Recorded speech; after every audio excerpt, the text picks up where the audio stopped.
Tatiana Suarez versus Nina Ansaroff takes place at UFC 238 on the prelims this weekend. It's a good fight. It decides who's next in line for a title shot. It's number 2 versus number 3. And number 1's the champion who's thinking of retiring. And other than that, you've got Jessica Andrade as the champion. This interests me, guys.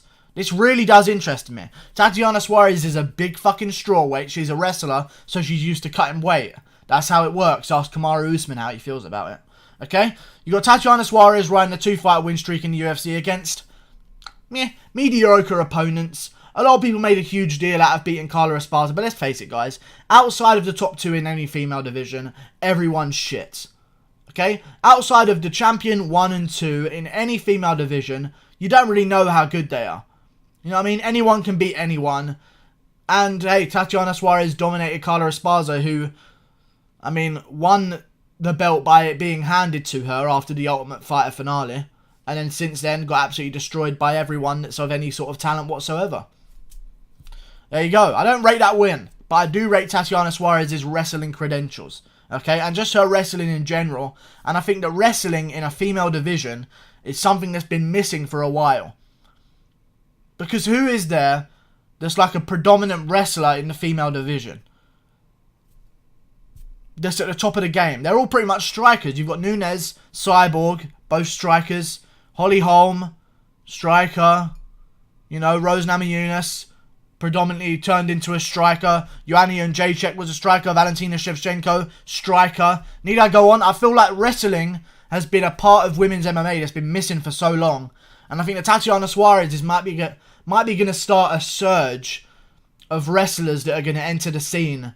They're going to see Tatiana Suarez and they'll be like, wait, what am I doing working at Hooters? I can be fucking kicking ass in a cage right now. I have wrestling credentials. Why did I give up on this? I can take this into something. Women can fight too. I feel like that's what's going to happen, and we're going to see a surge of female wrestlers in the MMA world soon. And then you've got Nina Ansaroff. Pretty good. Pretty good. Won 4 fights in a row. Hasn't lost since 2017, I believe. She's beat Gina Mazzani or Mazzano, whatever that name is. Angela Hill, she's beaten. She's beaten Claudia Gadelha, which in my opinion I don't rate, because Claudia Gadelha's, she's kind of just in the middle ground. You know, she's a gatekeeper. So it's good that Nina Ansaroff beat her. It's well done. You know, Claudia Gadelha kind of just loses to everyone good and beats everyone who's shit, to be honest with you. And she's also been gifted a few decisions. Who knows what she's been doing to get those decisions swayed her way. She spends a lot of time around the heads of the company. Speaking of head, you know what I mean? Who knows how she got those decisions swayed her way. Either way, Nina Ansaroff beat her. It was a close fight, but Nina Ansaroff got the nod. Finally, a split decision goes against Claudia Gadelha. She gets the win, and here she is, number 2. Tatiana Suarez, number 3. This is the decider of who's going to get the next title shot against Jessica Andrade if Rose Namajunas doesn't want the rematch. We don't know yet. Okay? This is great stuff. I feel like Tatiana Suarez is going to completely dominate it. I feel like she's going to out-wrestle Nina Ansaroff constantly. I will say this. It depends on the game plan of Nina Ansaroff. Okay? Because wrestling only really takes place from every movement between laying on your back on the ground and being on your feet. It's the exchange between those two scenarios. It's the rift in the middle of being standing and being on your back on the mat. You know what I mean? Wrestling, I feel like a lot of people that come up against wrestlers that are strikers, their game plan seems to be, gotta get back up now. Gotta get back up now. No, because when you get back up, you're going to get taken back down again. That's exactly what Khabib's opponents do wrong against him. As soon as they get taken down, they try and get back up. If you notice, Khabib doesn't really do much damage from on top, like in full guard. You know, he doesn't do much damage there. He never passes very often to half guard, to full mount, or anything like that. He's always damaging these guys in an awkward position against a cage when they're trying to get back up and they're turning their back to him. You know what I mean? I feel like if guys against wrestlers that are strikers would just trust in their jiu-jitsu game on bottom, like a Tony Ferguson would against Khabib, like a Dustin Poirier would against Khabib, I feel like they'd have a much better chance at winning, rather than just trying to get up over and over again. And I think that's what Nina Ansaroff should do here. You know?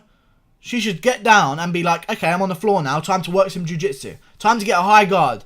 Time to put feet on hips and then maybe look for a triangle. Let's bring these legs up. Let's threaten with something. You know, let's skew her off, trying to work an armbar. Just try and do something off the bottom, rather than trying to get up over and over again and getting dragged back down. Because we've seen that over and over and over again. That doesn't work against wrestlers. You know what I'm saying? They're just, oh, you're getting up again? Okay, I'll take you back down again. That's how it is. You know what I mean? Very rarely do you see a guy against Khabib try and frame up and look for a triangle or some kind of submission off their back. Or go for a Kimura off of a takedown. You know what I mean? Threaten with submissions. I feel like is the game plan here for Nina Ansaroff. Either way, I don't think she's going to be able to do it. I think that Tatiana Suarez is the one. I think she's going to absolutely dominate Nina Ansaroff over 3 rounds.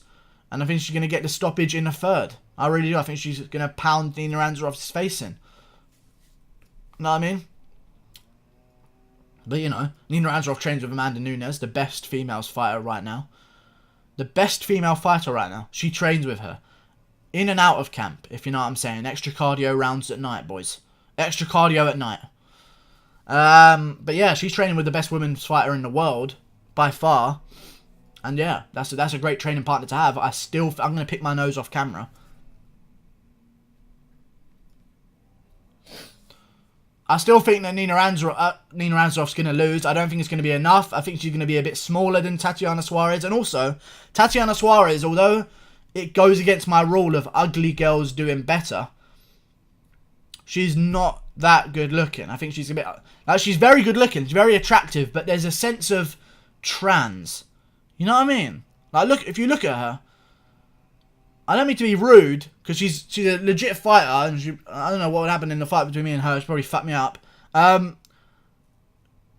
She's very attractive, which normally goes against my idea of how women are supposed to get to the top. You know, because you can't be Miss Dainty and get to the top. You know what I'm saying? Like, Ronda Rousey was attractive, but there was something not making her a 9 or 10 out of 10. You know what I'm saying? She was just out of that range. You know, Rose Namajunas was attractive, so she couldn't get the belt, and then all of a sudden she had to shave her hair to get the belt. You know, she had to lower herself by a 1 or a 2 out of 10 just to even touch the belt. You know what I'm saying? There's rules that come into female MMA. And when I look at Tatiana Suarez, tell me if I'm right, boys. Look it up. Very attractive. Trans? And I'll leave you with that.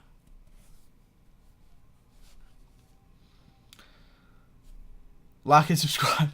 Like and subscribe, whatever. Jesus Christ. Thank you for watching. She might be a man. She could be.